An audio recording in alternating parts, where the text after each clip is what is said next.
Hello বন্ধুরা, চলে এসেছি নতুন ভিডিও নিয়ে। আজকে আমি বানাচ্ছি গাজরের হালুয়া।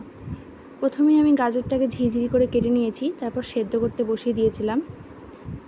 তারপর আমি দুধ জাল দিয়ে রেখেছিলাম, দুধের মধ্যে তেজপাতা এলাচ দিয়ে জাল দিয়েছিলাম, সেটাই তোমাদের দেখাচ্ছি। আর দেখো, আমি এলাচও দেখিয়ে দিলাম, কারণ আমি জাল দেওয়ার সময় পরিমাণে কম দিয়েছিলাম, নামানোর আগে অল্প দিয়ে দেবো।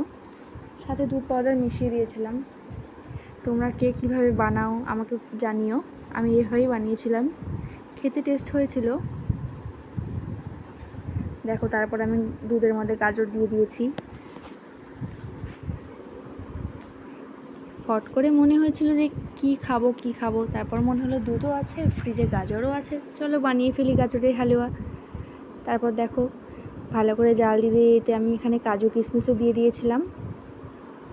ধোয়ার কারণে কেমন ঘোলা ঘোলা হয়েছে ভিডিওটা।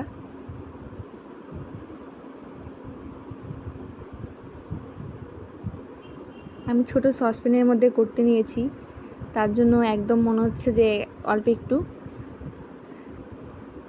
আর লাস্টে দেখো আমি চিনি দিয়ে দিচ্ছি, কারণ প্রথমে যদি চিনি দেওয়া হয় তাহলে গাজরটা সেদ্ধ কম হয়, তাই আমি লাস্টে নামানোর আগ দিয়ে চিনি দিয়েছিলাম।